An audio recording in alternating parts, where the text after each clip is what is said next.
Trigonometry का नाम सुनते ही आप सबके दिमाग में साइन, कॉस, थीटा जैसी वैल्यूज जो हैं वो आती होंगी। बट क्या आप ये जानते हैं कि इन वैल्यूज का हमारी रियल लाइफ के साथ एक बहुत ही ज्यादा स्ट्रॉन्ग कनेक्शन है। किसी भी प्लेन का रूट सेट करने तक या किसी भी सैटेलाइट की पोजीशनिंग करने तक हमारी हेल्प करता है ट्रिग्नोमेट्रिक वैल्यूज। तो आज हम ये देखेंगे कि क्लासरूम के साथ साथ बाहर की दुनिया में ये ट्रिग्नोमेट्रिक फॉर्मूलाज हमारी किस तरीके से मदद करते हैं। जी हाँ, आज मैं आपके लिए मैथमेटिक्स का एक नया चैप्टर लेके आई हूं और वो चैप्टर है सम एप्लीकेशंस ऑफ ट्रिग्नोमेट्री। अब जब हमने ट्रिग्नोमेट्रिक वैल्यूज, ट्रिग्नोमेट्रिक रेशियोज के बारे में पढ़ लिया है, अब हम ये जानेंगे कि इन ट्रिग्नोमेट्रिक रेशियोज, इन ट्रिग्नोमेट्रिक फॉर्मूलाज को हम अपनी रियल लाइफ में कैसे लगा सकते हैं। ठीक है, तो चलिए स्टार्ट करते हैं आज के इस चैप्टर के साथ और देखते हैं कि इस चैप्टर में हमारे लिए क्या क्या चीजें स्टोर हैं। इस चैप्टर के माइंड मैप के बारे में बात करूं तो आपके लिए तीन चीजें सबसे ज्यादा इंपॉर्टेंट है। एक है हमारे पास लाइन ऑफ साइट, दूसरा है हमारे पास angle of elevation and third है हमारे पास एंगल ऑफ डिप्रेशन। जब हमें ये तीनों चीजें समझ में आ जाएंगी तब हम करेंगे इनके ऊपर बेस्ड कुछ रियल लाइफ क्वेश्चंस। चलिए देखते हैं कि सबसे पहले लाइन ऑफ साइट क्या होता है। लाइन ऑफ साइट को अगर मैं आपको बहुत ही इजी लैंग्वेज में समझाऊं तो अगर मेरे सामने रखी हुई चीज को अगर मैं देख रही हूं तो मेरी आंखों से उस चीज तक एक इमेजिनरी लाइन जो है वो ड्रॉ होती है। अब मान लीजिए कि मेरे सामने आप खड़े हैं और मैं अपनी आंखों से आपको देख रही हूं, तो मेरी आंखों से आप तक एक इमेजिनरी लाइन ड्रॉ होगा। उस लाइन को हम क्या कहते हैं? लाइन ऑफ साइट कहते हैं। ठीक है, जब हम, फिर से मैं आपको समझा रही हूं कि जब हम किसी भी अपने सामने रखी हुई चीज को अपनी आंखों से देखते हैं तो जो इमेजिनरी लाइन हमारे पास ड्रॉ होता है उसे हम कहते हैं लाइन ऑफ साइट। ठीक है, अब जब आपको लाइन ऑफ साइट समझ में आ गया है तो चलिए समझते हैं कि एंगल ऑफ एलिवेशन क्या होता है। ठीक है, जब मैं किसी भी चीज को देखने के लिए अपनी गर्दन थोड़ी ऊपर करती हूं तो इस केस में लाइन ऑफ साइट, ठीक है, लाइन ऑफ साइट और उस ऑब्जेक्ट के बीच का जो एंगल बनता है उसे हम कहते हैं एंगल ऑफ एलिवेशन। इसको मैं आपको एक छोटे से डायग्राम की हेल्प से समझाती हूं कि मान लीजिए मैं यहां पे खड़ी हूं, यहां खड़े होकर अगर मैं किसी चीज को देख रही हूं, अपनी नजरों के सामने मैं किसी चीज को देख रही हूं, तो यहां पे जो इमेजिनरी लाइन बनेगी इसे हम कहेंगे लाइन ऑफ साइट। क्या कहेंगे इसे? Line of site. बट यहीं अगर मैं अपनी गर्दन उठा के किसी चीज को देख रही हूं, ऊपर किसी चीज को देख रही हूं, कि मान लीजिए यहां पे एक क्लाउड है और यहां से मैं अपनी गर्दन उठा के उस क्लाउड को देख रही हूं, तो यहां पे जो एंगल बनेगा उसे हम कहेंगे एंगल ऑफ एलिवेशन। क्या कहेंगे? Angle of elevation. ठीक है, एलिवेशन का मतलब ही होता है एलिवेट करना, यानी कि ऊपर देखना। ठीक है, तो जो एंगल लाइन ऑफ साइट और उस ऑब्जेक्ट को, जब हम अपनी गर्दन ऊपर करके जिस ऑब्जेक्ट को देख रहे हैं उसके बीच जो एंगल बनेगा उसे हम कहेंगे एंगल ऑफ एलिवेशन। ठीक है, अब चलिए आगे देखते हैं कि एंगल ऑफ डिप्रेशन क्या होता है। अब एंगल ऑफ डिप्रेशन क्या होता है? एंगल ऑफ डिप्रेशन की बात करें तो मान लीजिए कि यहां पे मैं खड़ी हूं और यहां पे है लाइन ऑफ साइट। ठीक है, यहां पे है लाइन ऑफ साइट। अब मैं किसी चीज को देखने के लिए अपनी गर्दन को जब नीचे कर रही हूं, ठीक है, मान लीजिए कि मैं हाइट पे खड़ी हूं और हाइट पे खड़े होकर मैं नीचे किसी चीज को देख रही हूं। ठीक है, यहां पे कोई स्टोन है और उसमें स्टोन को देख रही हूं। ठीक है, तो अब इस ऑब्जेक्ट और इस लाइन ऑफ साइट के बीच का जो एंगल होगा उसे हम कहेंगे एंगल ऑफ डिप्रेशन। ठीक है, क्या कहेंगे? Angle of depression. डिप्रेशन का मतलब होता है नीचे देखना या नीचे जाना। ठीक है, तो एंगल ऑफ एलिवेशन का मतलब हो गया कि जब हम अपनी गर्दन को ऊपर करके किसी चीज को देखते हैं तो लाइन ऑफ साइट के साथ जो हमारा एंगल बनता है उसे हम कहते हैं एंगल ऑफ एलिवेशन। और एंगल ऑफ डिप्रेशन का मतलब कि जब हम अपनी गर्दन नीचे करके किसी चीज को देख रहे हैं वहां पे लाइन ऑफ साइट के साथ जो हमारा एंगल बनेगा उसे हम कहेंगे एंगल ऑफ डिप्रेशन। ठीक है, तो चलिए अब स्टार्ट करते हैं इनके ऊपर बेस्ड कुछ क्वेश्चन। चलिए देखते हैं सबसे पहला क्वेश्चन क्या है हमारे पास। पहला क्वेश्चन क्या है हमारे पास? A circus artist is climbing a 20 metre long rope. एक सर्कस आर्टिस्ट है, वो किसी 20 मीटर लॉन्ग रोप को क्लाइंब कर रहा है। ठीक है, which is tightly stretched and tied from a top of a vertical pole to the ground। चलिए मान लेते हैं कि ये आपका पोल है। ठीक है, इस पोल के टॉप से यानी कि यहां से जो रोप है उसको टाइटली स्ट्रेच किया गया है और स्ट्रेच करके उसे किसी ग्राउंड में टाई कर दिया गया है, ठीक है। Find the height of the pole, आपको क्या फाइंड आउट करना है, उस पोल की हाइट फाइंड आउट करनी है। If the angle made by the rope with the ground level is 30, और ये जो रोप है वो ग्राउंड के साथ 30 डिग्री का एंगल जो है वो बना रही है, और साथ में हमको क्या गिवन है कि 20 मीटर लॉन्ग रोप है, यानी कि रोप की लेंथ कितनी है, 20 मीटर है, ठीक है। ये आ गया ए, ये आ गया बी और ये आ गया सी। तो बेसिकली अगर हमको पोल की हाइट फाइंड आउट करनी है तो यहां से हम क्या बोल सकते हैं कि यहां से हमको परपेंडिकुलर जो है वो फाइंड आउट करना है। हाइपोटेन्यूज हमारे पास गिवन है, परपेंडिकुलर हमको फाइंड आउट करना है, और एंगल एक हमारे पास गिवन है, ठीक है। अब हाइपोटेन्यूज है हमारे पास, परपेंडिकुलर हमको फाइंड आउट करना है। कौन सा ट्रिग्नोमेट्रिक फंक्शन लगेगा यहाँ पे, साइन ट्रिग्नोमेट्रिक फंक्शन लगेगा, क्योंकि sine theta is equal to perpendicular over hypotenuse. तो यहाँ से हम लिखेंगे, सबसे पहले तो आप ये लिख लो कि गिवन क्या है आपके पास, गिवन है आपके पास length of rope, length of rope is equal to 20 metre, ठीक है। टू फाइंड क्या करना है आपने, फाइंड आपने करना है हाइट ऑफ द पोल, ठीक है, हाइट ऑफ द पोल, ठीक है। यहां से हमारे पास क्या आ जाएगा, sine 30 degree is equal to perpendicular over hypotenuse.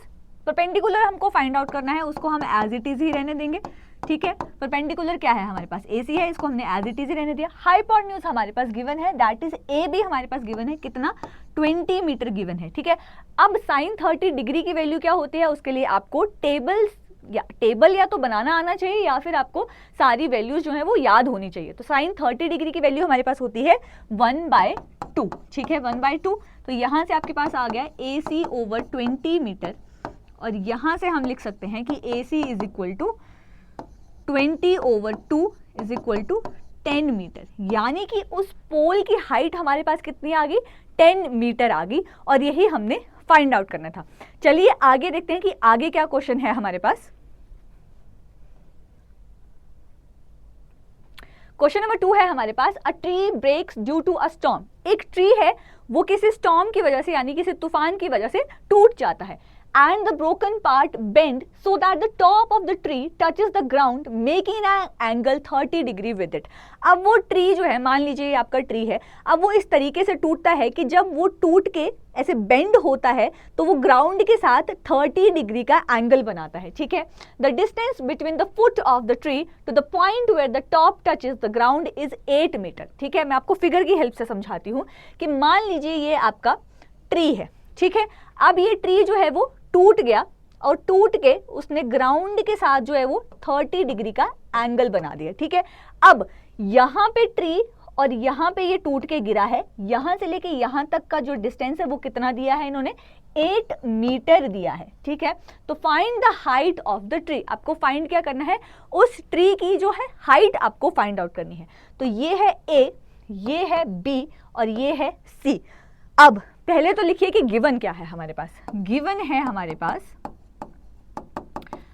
Given आपको दिया है ये बेस यानी कि BC, आपको जो डिस्टेंस दिया है दो पॉइंट्स के बीच का वो आपको गिवन है, ठीक है। तो यहां से आप लिख सकते हो कि distance between two points, distance between two points is equal to 8 metre, ठीक है। और साथ में ये भी बताया है कि वो कौन कितने डिग्री का एंगल बना रहा है, 30 डिग्री का एंगल बना रहा है। आपको फाइंड क्या करना है, to find height of the tree, tree की हाइट आपको फाइंड आउट करनी है, ठीक है। अब यहाँ पे आपको कुछ चीजें जो है वो बहुत ध्यान देनी पड़ेंगी, और वो क्या है, ठीक है। यहां से लेके यहां तक आपका ट्री जो है वो कैसा है, हाफ है। यहां से इस पॉइंट से जो है वो आपका ट्री टूट के यहां को बेंड हो चुका है, ठीक है। तो आपका ट्री का हाइट क्या होगा, हाइट होगा आपका AB, ठीक है। AB तो रहेगा क्योंकि ये आधा ट्री है, ठीक है। आधा ट्री टूट के यहां गिर चुका है, और वो आधा ट्री कितना है, AC। तो आपका हाइट कितना हो जाएगा, AB प्लस AC हो जाएगा, ठीक है। और अगर ये आपका 30 डिग्री का एंगल बना रहा है तो ये आपका परपेंडिकुलर हो जाएगा, और अगर यहाँ 90 डिग्री का एंगल बन रहा है तो ये हाइपोटेन्यूज हो जाएगा, और ये हमारा बेस हो जाएगा। आपको बेस गिवन है, बट आपको चाहिए क्या, परपेंडिकुलर चाहिए, एंड आपको क्या चाहिए, हाइपोटेन्यूज चाहिए, ठीक है। तो अब परपेंडिकुलर पहले परपेंडिकुलर फाइंड आउट करने की बात करते हैं, ठीक है। अब ऐसा कौन सा ट्रिग्नोमेट्रिक फंक्शन है जहां पे परपेंडिकुलर भी होता है और बेस भी होता है, वो है tan। tan theta is equal to perpendicular over base. तो यहां से हम पहले फाइंड आउट कर लेंगे tan theta is equal to perpendicular over base. तो यहां से हमारे पास बेस गिवन है, tan थीटा की वैल्यू हमको पता है और परपेंडिकुलर हम यहां से फाइंड आउट कर लेंगे, ठीक है। tan थीटा की वैल्यू tan 30 डिग्री की वैल्यू आपके पास होती है 1/√3, ठीक है। तो ये आ गया हमारे पास 1/√3। परपेंडिकुलर हमको फाइंड आउट करना है तो इसको हमने एज इट इज लिख दिया एंड बेस हमारे पास गिवन है 8 मीटर।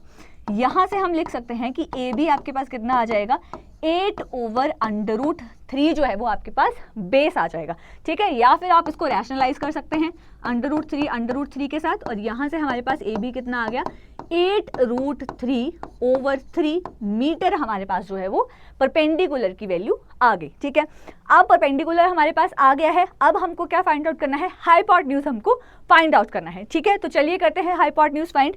अब हाइपोटेन्यूज फाइंड आउट करने के लिए या तो आप पाइथागोरस थ्योरम का यूज कर सकते हैं या फिर आप sin 30 डिग्री की वैल्यू लेके चल सकते हैं, क्योंकि sin 30 is equal to perpendicular over hypotenuse.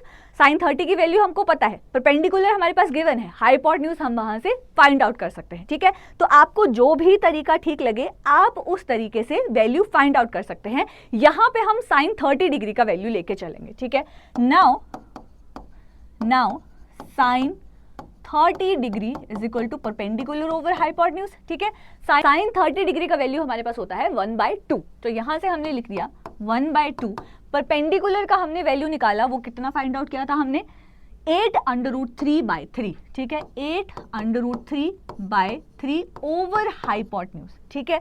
अब यहां से हमारे पास क्या आ जाएगा 1/2 is equal to 8/3/3 into hypotenuse और यहां से हमारे पास आ गया 3 इंटू 16√3 हाइपोटेन्यूज और यहां से हमारे पास हाइपोटेन्यूज की वैल्यू आ गई 16√3/3, ठीक है। अब हमारे पास परपेंडिकुलर भी आ गया है, हाइपोटेन्यूज भी आ गया है, तो अब हम ट्री का हाइट जो है वो फाइंड आउट कर सकते हैं। तो यहां पे आप लिखिए therefore height of the tree is equal to, क्या बोला था हमने कि ट्री की हाइट क्या हो जाएगी AB प्लस AC, ठीक है। AB plus AC। तो AB हमने फाइंड आउट किया है, कितना फाइंड आउट किया है 8√3/3 प्लस AC यानी कि हाइपोटेन्यूज हमने फाइंड आउट किया है 16√3/3, ठीक है। यहां से हमारे पास क्या आ जाएगा, यहां से हमारे पास आ जाएगा 3 हमने एलसीएम ले लिया 8√3 plus 16√3 is equal to 24√3 divided by 3 metre, ठीक है।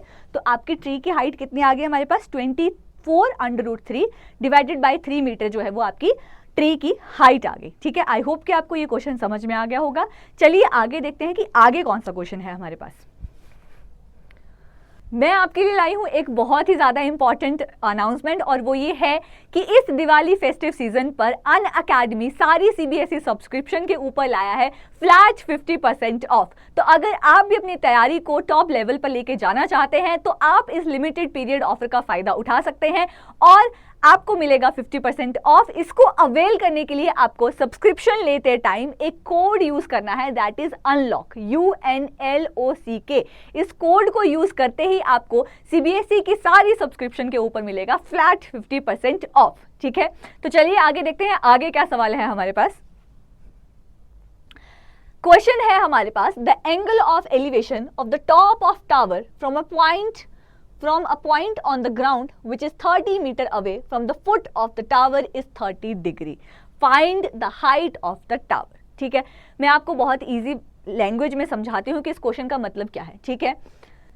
आपके पास कोई टावर है, ठीक है, ये मान लीजिए आपके पास टावर है, जिस टावर के टॉप से एंगल ऑफ एलिवेशन कितना बन रहा है हमारे पास 30 डिग्री का एंगल ऑफ एलिवेशन बन रहा है, ठीक है, which is 30 metre away from the point of और, यानी कि ये टावर और इस एंगल ऑफ एलिवेशन के बीच का कितना डिस्टेंस है 30 मीटर का डिस्टेंस है, ठीक है।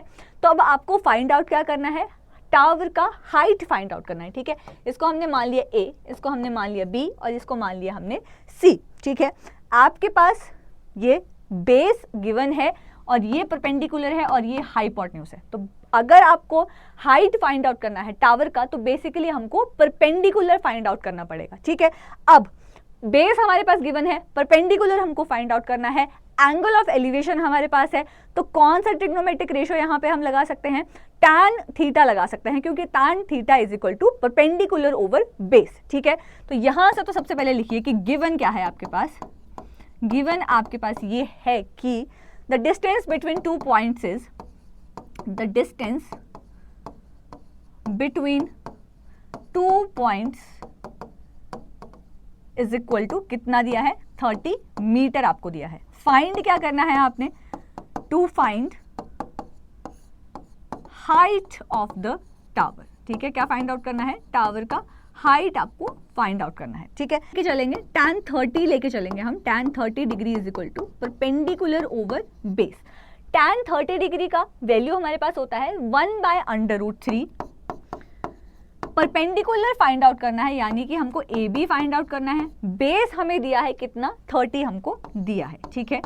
तो यहां से हम लिख सकते हैं कि A B is equal to 30 metre over √3, या फिर आप इसे लिख सकते हैं √3 इंटू 10 डिवाइडेड बाय √3। यहां से √3 कैंसिल हो जाएगा, तो हमारे पास क्या बचेगा, 10 √3 मीटर जो है वो आपकी टावर की हाइट आ जाएगी, जो आपको फाइंड आउट करने के लिए कहा था, ठीक है। तो चलिए देखते हैं कि आगे क्या है हमारे पास। आगे है क्वेश्चन नंबर 4 हमारे पास, a kite is flying at the height of 60 metre above the ground. एक काइट है, वो ग्राउंड से 60 मीटर ऊपर जो है वो फ्लाई कर रही है, ठीक है। The string attach to the kite is temporarily tied to the point on the ground. मान लीजिए ये आपका काइट है और इसकी जो स्ट्रिंग है उसको हमने कहीं ग्राउंड में टाई करके रखा हुआ है, ठीक है। The inclination of the string with the ground is 60 degree. अब ये स्ट्रिंग और ग्राउंड जो है वो मिलके कितना डिग्री का एंगल बना रहे हैं, 60 डिग्री का एंगल बना रहे हैं। Find the length of the string assuming that there is no slack in the string, ठीक है। आपको जो आपका स्ट्रिंग है उसका लेंथ फाइंड आउट करना है, और साथ में ये भी बोला है कि हमको ये मान के चलना है कि उस स्ट्रिंग में जो है वो कोई नॉट नहीं है, वो स्ट्रिंग जो है वो बिल्कुल स्ट्रेट है, ठीक है। तो ये आ गया आपका ए, ये आ गया आपका बी और ये आ गया आपका सी। क्योंकि ये है आपकी स्ट्रिंग, इसका लेंथ हमको फाइंड आउट करना है, तो बेसिकली हमको क्या फाइंड आउट करना है, हाइपोटेन्यूज हमको फाइंड आउट करना है। परपेंडिकुलर हमारे पास गिवन है एंड हमको एंगल ऑफ इंक्लाइनेशन भी गिवन है, ठीक है। अब हाइपोटेन्यूज हमको फाइंड आउट करना है, परपेंडिकुलर गिवन है, क्या लेके चल सकते हैं, साइन लेके चल सकते हैं, because sine theta is equal to perpendicular over hypotenuse. वहां से हम इजिली हाइपोटेन्यूज का वैल्यू फाइंड आउट कर सकते हैं। सबसे पहले तो हम ये देखेंगे कि गिवन क्या है हमारे पास। गिवन है हमारे पास height of the kite, height of the kite is equal to कितना है दिया हमें, 60 मीटर हमको गिवन है। फाइंड क्या करना है, टू फाइंड है हमारे पास लेंथ ऑफ द स्ट्रिंग हमको फाइंड आउट करना है, ठीक है।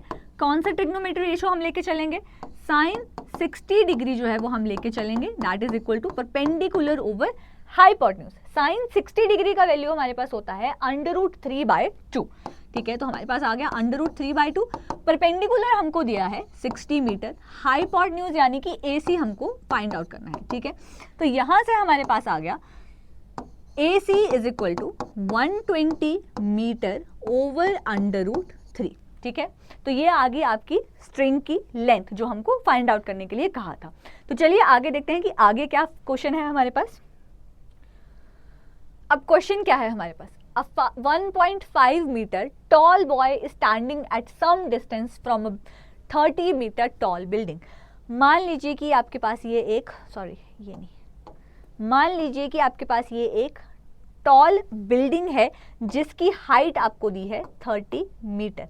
अब इस बिल्डिंग के थोड़े से डिस्टेंस पे एक लड़का खड़ा है, मान लेते हैं कि वो यहाँ कहीं खड़ा है, ठीक है। और उसकी हाइट कितनी दी है, 1.5 मीटर। कितनी है, 1.5 मीटर, ठीक है। अब आगे क्या बोल रहा है, the angle of elevation from his eyes to the top of the building increases from 30 degree to 60 degree as he walks towards the building। ठीक है, इसका मतलब ये है कि जब लड़का इस पॉइंट पे खड़ा है और यहाँ से जब वो बिल्डिंग के टॉप को देख रहा है तब एंगल ऑफ एलिवेशन कितना बन रहा है 30 डिग्री का, बट उसने थोड़ा सा डिस्टेंस कवर किया और अब वो इस पॉइंट पे आ गया। यहाँ से जब वो बिल्डिंग के टॉप को देख रहा है अब एंगल ऑफ एलिवेशन कितना बन रहा है 60 डिग्री का एंगल ऑफ एलिवेशन बन रहा है। मतलब बेसिकली वो ये बोल रहा है कि जब लड़का यहाँ खड़ा है और यहाँ से जब वो यहाँ को देख रहा है, टॉप को देख रहा है, तब यहाँ पे एंगल ऑफ एलिवेशन कितना बन रहा है 30 डिग्री का। बट अब वो थोड़ा सा आगे आया, थोड़ा सा आगे चल के वो इधर पहुंच गया। ठीक है, अब जब इधर से वो बिल्डिंग के टॉप को देख रहा है तब आपका एंगल ऑफ एलिवेशन कितना बन रहा है 60 डिग्री बन रहा है। आपको फाइंड क्या करना है, find the distance he walked towards the building. आपको बताना है कि इस पॉइंट से लेके इस पॉइंट तक उसने कितना डिस्टेंस कवर किया, ये हमको बताना है। ठीक है, तो चलिए पहले तो इस फिगर को पूरा करते हैं। ठीक है,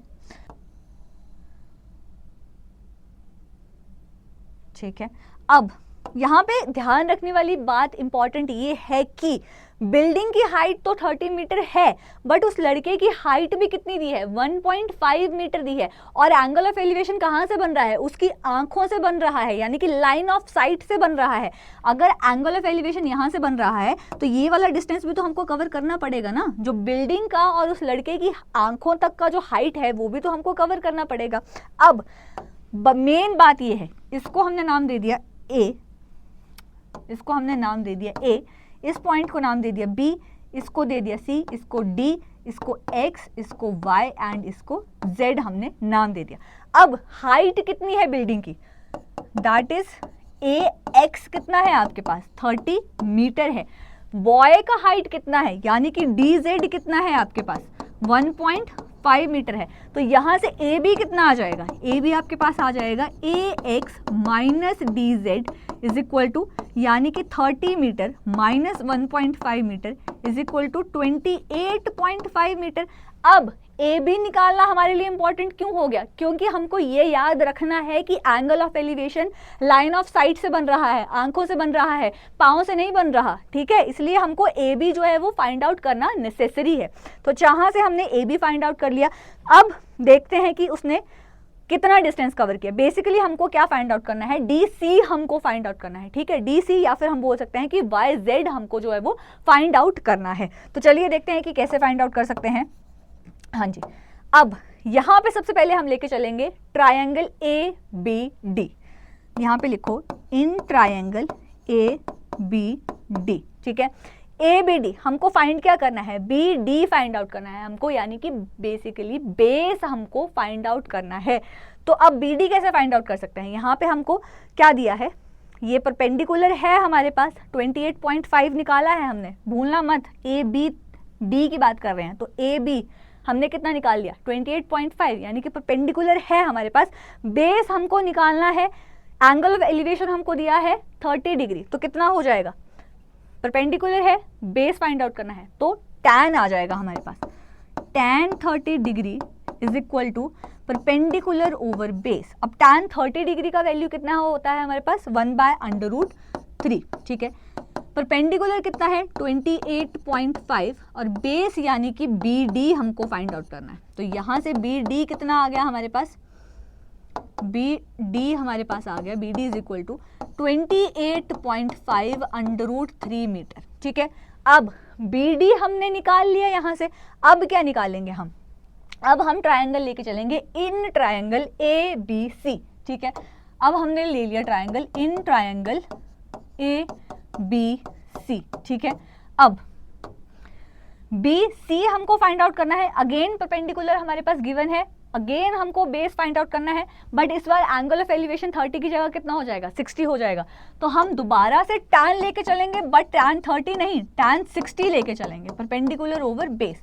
अब tan 60 कितना होता है हमारे पास √3 होता है, तो यहाँ पे आ गया √3 इज इक्वल टू परपेंडिकुलर हमारे पास है 28.5, बेस यानी कि BC हमको फाइंड आउट करना है। ठीक है, BC, तो यहाँ से हमारे पास आ गया BC is equal to 28.5 over under root 3। BC हमको फाइंड आउट करना है, तो ये कितना आ गया 28.5 अंडर रूट 3, या फिर यहां से हम लिख सकते हैं 28 into under root 3 over under root 3 divided by under root 3। Basically हमारे पास इरेशनल टर्म थी डिनोमिनेटर में, तो हमने क्या कर लिया, रैशनलाइज कर लिया।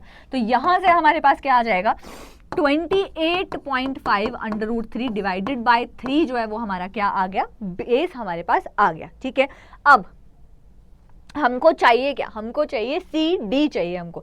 अब BD हमारे पास है, BC हमारे पास है, तो CD कैसे निकाल सकते हैं हम, तो यहां से हम लिख सकते हैं CD is equal to BD minus BC। अगर इस BD से हम BC को माइनस कर दें तो हमारे पास CD आ जाएगा।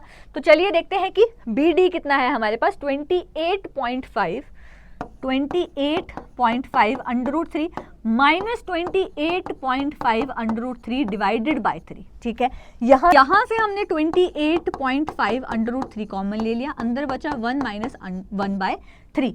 इसको आगे सॉल्व किया हमने तो हमारे पास आ गया 28.5 अंडर रूट 3 इंटू 2/3। ठीक है, अब यहाँ से हमारे पास आ जाएगा 28.5 into 2 is 57 under root 3 divided by 3, और यहाँ से हमारे पास आ जाएगा 19 अंडर रूट 3 मीटर, यानी कि CD कितना आ गया हमारे पास 19 अंडर रूट 3 आ गया, क्योंकि CD इज इक्वल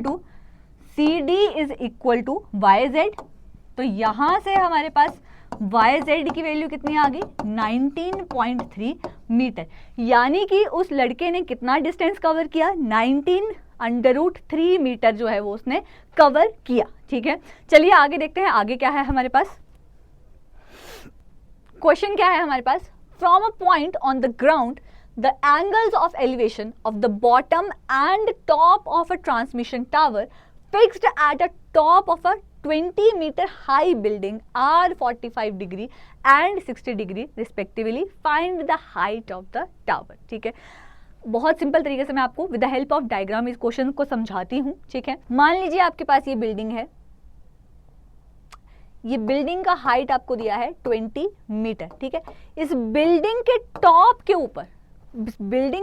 के ऊपर एक ट्रांसमिशन टावर है। ठीक है, एक ट्रांसमिशन टावर है, और उन्होंने कहा है कि इस टावर के टॉप से बॉटम तक का जो एंगल ऑफ एलिवेशन है वो कितना है 60 डिग्री है, और साथ में ये भी कहा है इस टावर के बॉटम से नीचे तक का जो एंगल ऑफ एलिवेशन है वो कितना है 45 डिग्री है। तो आपको फाइंड क्या करना है, इस ट्रांसमिशन टावर की हाइट आपको फाइंड आउट करनी है। ठीक है, तो मान लीजिए हमने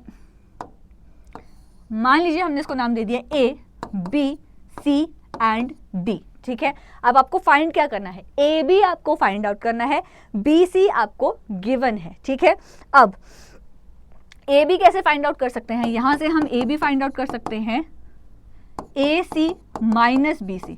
अगर AC माइनस BC कर देंगे तो AB की वैल्यू हमारे पास आ जाएगी। अब BC की वैल्यू तो है हमारे पास, फाइंड क्या करना है हमने, AC की वैल्यू हमको फाइंड आउट करनी है। ठीक है, अब AC की वैल्यू फाइंड आउट करने के लिए सबसे पहले तो हमको क्या पता होना चाहिए, बेस पता होना चाहिए। ठीक है, तो चलिए लेके चलते हैं इन ट्रायंगल BDC।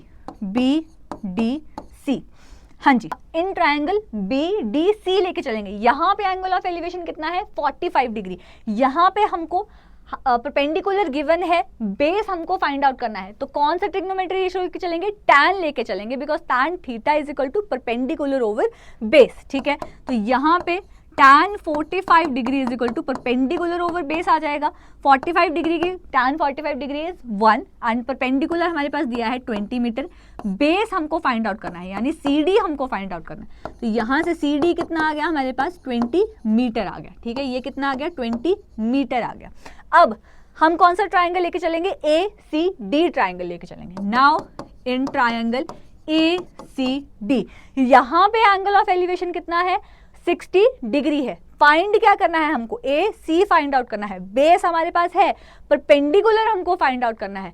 तो अगेन tan लेके चल सकते हैं हम, tan 60 degree is equal to perpendicular over base. अब परपेंडिकुलर यानी कि AC हमको फाइंड आउट करना है, और बेस हमको गिवन है, तो tan 60 डिग्री की वैल्यू कितनी होती है, √3।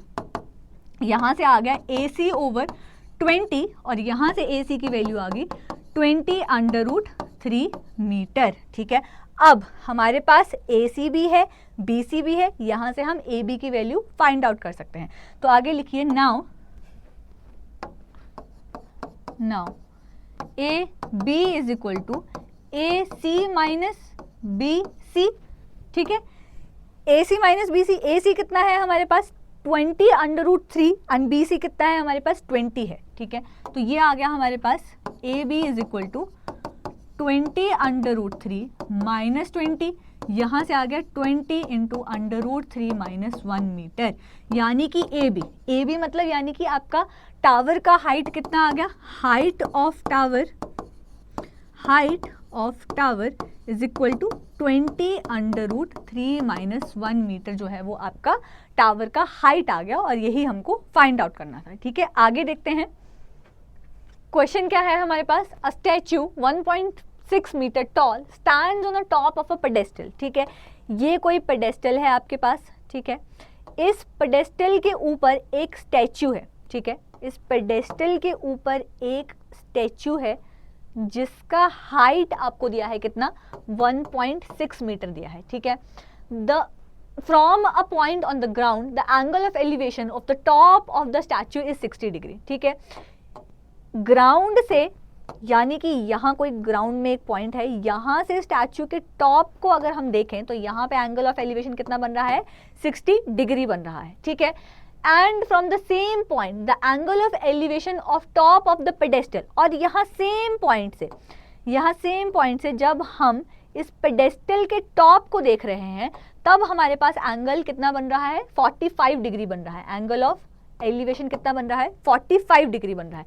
Find the height of the pedestal, आपको क्या फाइंड आउट करना है, इस पेडेस्टल की हाइट आपको फाइंड आउट करनी है। ठीक है, चलिए देखते हैं, ये आ गया A, B, C and D। ठीक है, तो आपके पास AB गिवन है, BC हमको फाइंड आउट करना है। अब BC फाइंड आउट करने के लिए हम क्या कर सकते हैं, AC माइनस AB जब हम करेंगे तो हमारे पास क्या आ जाएगा, BC आ जाएगा। ठीक है, कैसे करेंगे, तो BC हमको चाहिए तो वो कैसे कर सकते हैं, AC माइनस AB करेंगे तो हमारे पास BC आ जाएगा। अब AB तो हमारे पास गिवन है बट AC हमारे पास गिवन नहीं है और वो हमको फाइंड आउट करना पड़ेगा। तो यहाँ से हम लेके चलेंगे इन ट्रायंगल BCD। ठीक है, in triangle BCD angle of elevation कितना है यहाँ पे, 45 डिग्री का है। ठीक है, अब हमको यही चाहिए, ये परपेंडिकुलर चाहिए हमको। ठीक है, और ये बेस है हमारे पास। अब ना तो हमारे पास परपेंडिकुलर है और ना ही हमारे पास बेस है। ठीक है, पर चलो हम tan 45 डिग्री लेके चलते हैं कि देखते हैं कि यहाँ से हम क्या निकाल सकते हैं। ठीक है, tan 45 डिग्री आ गया हमारे पास परपेंडिकुलर ओवर बेस।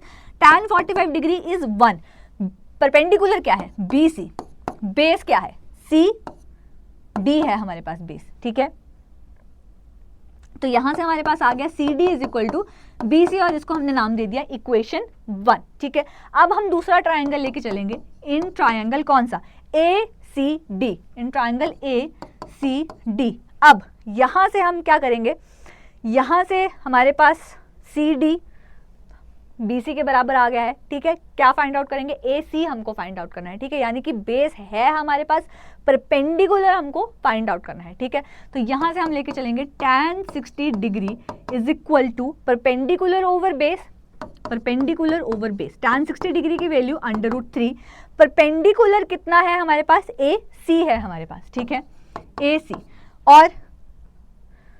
और यहाँ से हमने बेस यानी कि CD हमारे पास कितना, CD हमने कितना निकाला है, BC के बराबर निकाला है, तो यहाँ पे लिख दो। ठीक है, अब AC को हम क्या लिख सकते हैं, AB प्लस BC लिख सकते हैं, AB प्लस BC लिख सकते हैं डिवाइडेड बाय BC।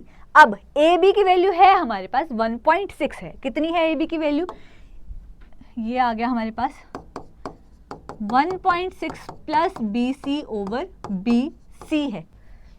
अब यहाँ से हम क्या कर सकते हैं, √3 BC को हम उस तरफ ले गए, यहाँ पे आ गया हमारे पास 1.6 प्लस BC। अब यहाँ से √3 BC इस BC को भी हम इस तरफ ले आए तो यहाँ पे क्या बचा 1.6, यहाँ से हमने BC को कॉमन ले लिया, हमारे पास बचा √3 - 1 = 1.6। यहाँ से BC हमारे पास कितना है 1.6 ओवर √3 - 1। अब ये इरेशनल टर्म है, इसको रैशनलाइज कर देंगे तो हमारे पास आ जाएगा 1.6 इंटू √3 - 1 ओवर √3 का स्क्वायर -1 का स्क्वायर, और ये आ जाएगा हमारे पास 1.6 इंटू √3 - 1 ओवर 3 - 1, और यहाँ से हमारे पास आ गया 1.6 √3 - 1 ओवर 2, और यहाँ से हमारे पास आ गया 0.8 √3 - 1 मीटर। ठीक है, अब ये किसकी वैल्यू आ गई, BC की वैल्यू हमारे पास आ गई, और यही हमको फाइंड आउट करना था। इस पेडेस्टल की ही हाइट हमको फाइंड आउट करने के लिए कहा था, तो BC हमारे पास कितना आ गया 0.8 √3 - 1, यानी कि पेडेस्टल की हाइट हमने फाइंड आउट कर ली। ठीक है, तो आज के लिए सिर्फ इतना ही। अगर आप और भी ज़्यादा क्वेश्चन करना चाहते हैं हमारे साथ तो आप हमारी लाइव क्लासेस में हमारे साथ जुड़ सकते हैं, जहाँ पे हम इन चैप्टर्स के, इस चैप्टर के और भी बहुत सारे हम क्वेश्चंस करेंगे। ठीक है, thank you and see you soon.